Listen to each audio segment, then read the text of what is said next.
Hey guys, it's Sade. Tonight I have Kelsey over, and we're going to talk about some controversial things. But so Kelsey, I've known her for what, like Almost 2 years? Yeah. 2 years. We met at Chili's when I worked there. I actually literally just got done training, and then had to train her, and then ever since we've been really close. She's really involved in the kids' lives, and she good people. She my people.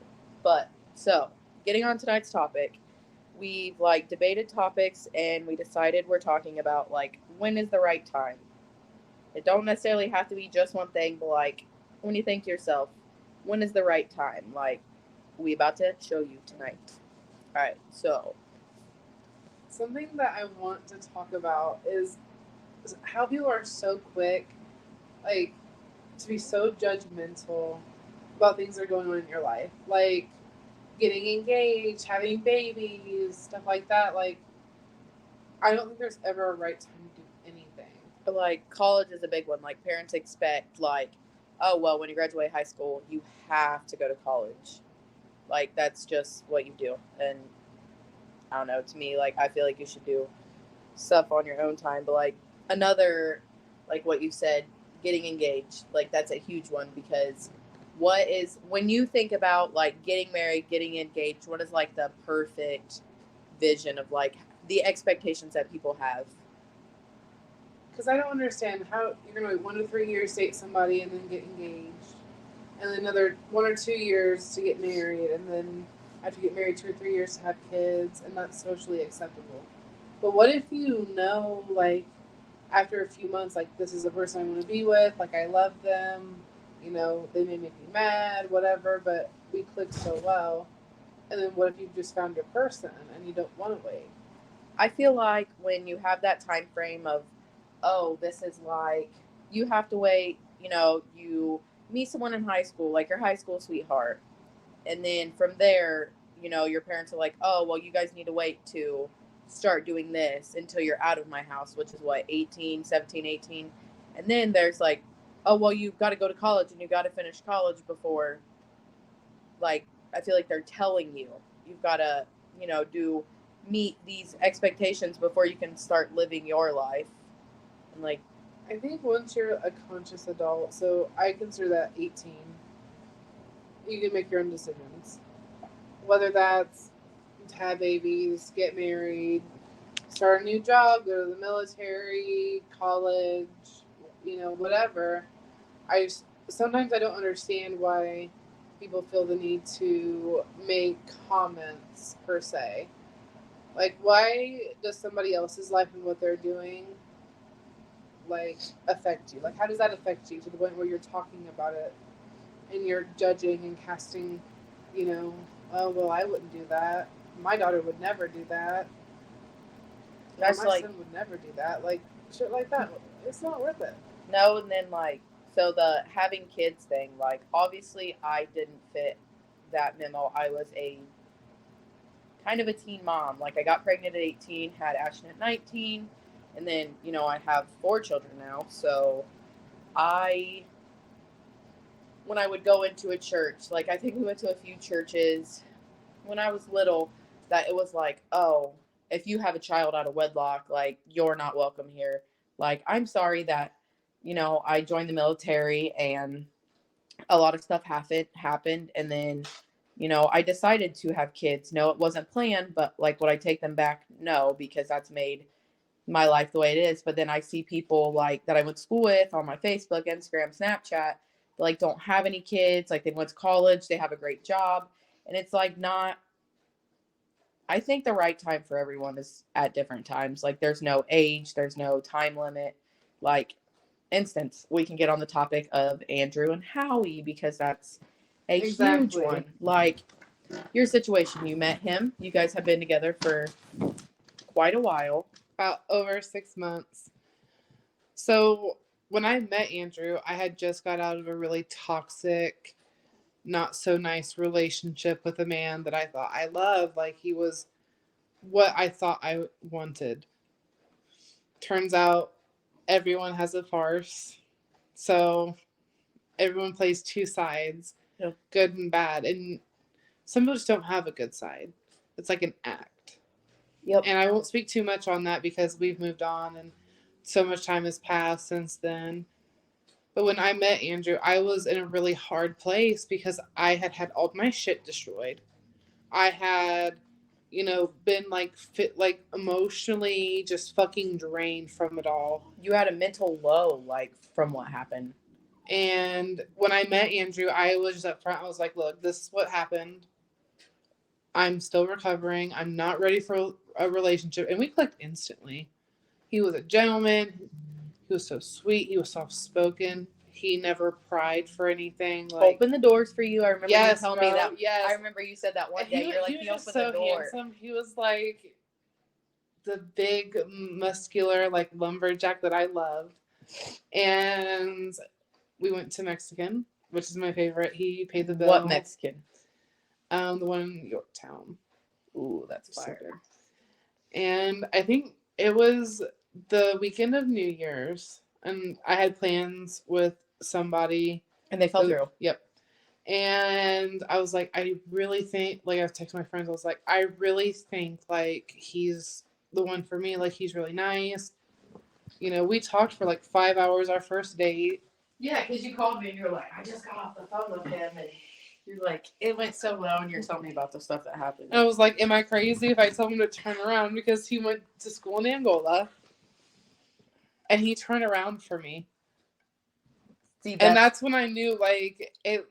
I finally felt like a priority. Mm-hmm. I finally felt like I mattered. And, like, I was so in a hard place, so we decided that, on that way down, we had, like, 2 hours to talk about it. I was like, look, I'm not ready. But I would love to be your friend. I would love to hang out with you. Like, I would love to, get to know your friends and his brothers and whatnot. Yeah. And just when I did that and, I set that boundary, he was very respectful. He was like, I get it. You've been through hell and back. Let me not add to it. Yep.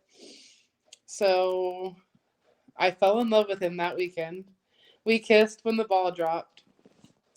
And it was like for the first time in almost 2 years. I didn't even have this spark, beforehand, but it was just like I was so like enchanted to meet him. Like I was just so undeniably in love with him. And so like he helped me with my appeal to Ball State. He helped me through a lot. It's probably not easy to watch someone that you love go through something like that. Yep. And he asked me out like a few weeks after that. I was like, you know what, I'm ready. Like, if you're ready, we're ready for each other. And then we've been together ever since. See. And I've watched him graduate. I've talked him down to nervousness at his formal. The new jobs, helping him. Him driving me fucking bananas with that shit. Moving him down to Bloomington, meeting his awesome family. And, now this weekend we're celebrating his brother's passing. It'll be a year. So it's just like I met so many good people through him. And he was really like my rock when I was in a very, very hard place. See, I feel like we both like relate on that level because,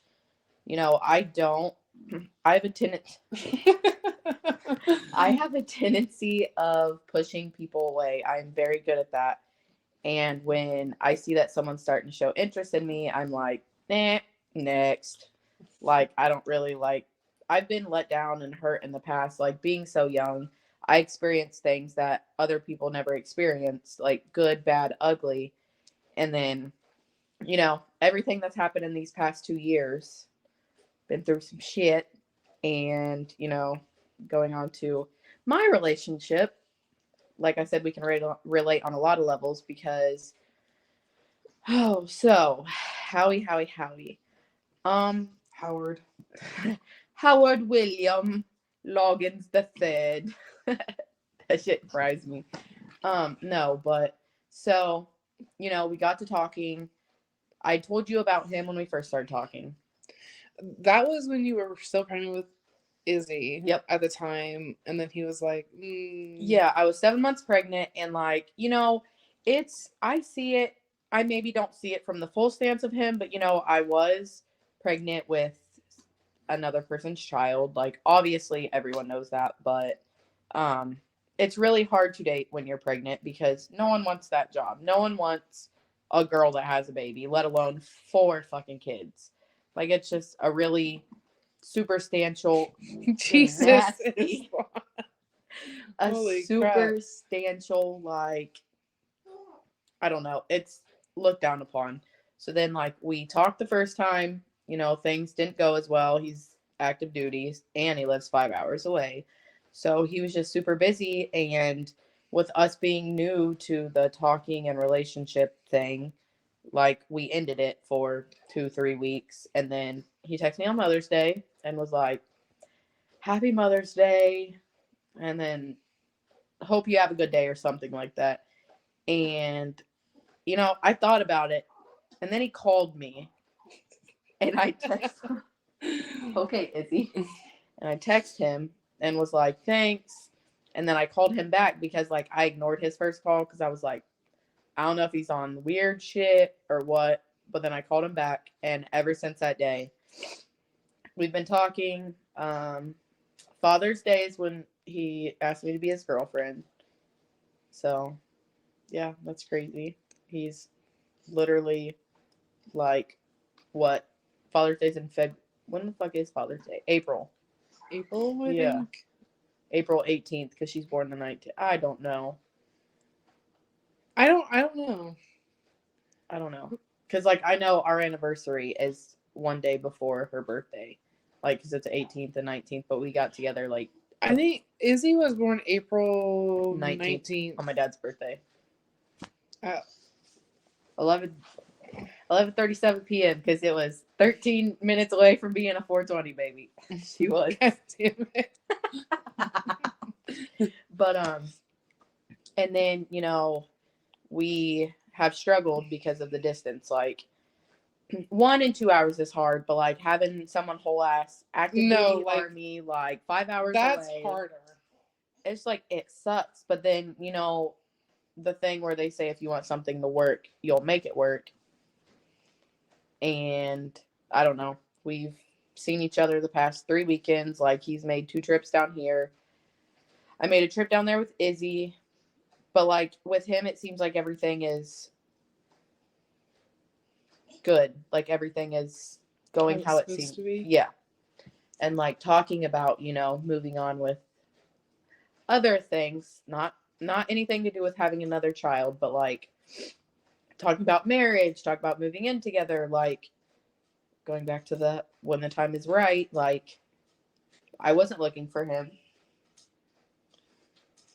but I found him, and we've done things at what we felt was our pace, which may be faster for other people, but at the same time, like, how can someone consider your relationship fast if they don't know the contents of your relationship? Exactly. Like, me and Andrew have had the discussion of, like, when we want to have kids and be married, I'm like, I want to, be engaged before I move in. Yep. So that gives them enough time to, like, because I'm not a girl that likes really big, expensive jewelry, big, flashy rings, stuff like that. Something simple. Something sentimental. Exactly. So I don't think, and Howie's always been respectful. That's something that I love about Howie. He is so respectful all the time. We went to Fuji one day. Okay, so it was the first or second time he came down. We went to Fuji. I was like, I want some sushi. Okay, cool. Went to Fuji. And like, I went to open my door and he like smacks my hand and he's like, no. And I was like, I'm just trying to get in the car. And he opens a car door and I'm like, that's weird. Like, I feel like an old couple because you don't see men opening doors. Before Andrew, none of my exes ever opened a door, carried anything in, like, never, made that, like, the small things count. So Andrew, like, when I would go visit, like, the teak house, for example, always carried my suitcase, always opened the door, even if his hands were full, always, like, made that extra mile. And it like adds up over time. Yep. It just, I don't know. Like, I look at it and, you know, there's people that can be together for years and never get married, but they're happy where they're at. There's people that can be together, like we were just talking about, like before we started recording. Like, back then, it was like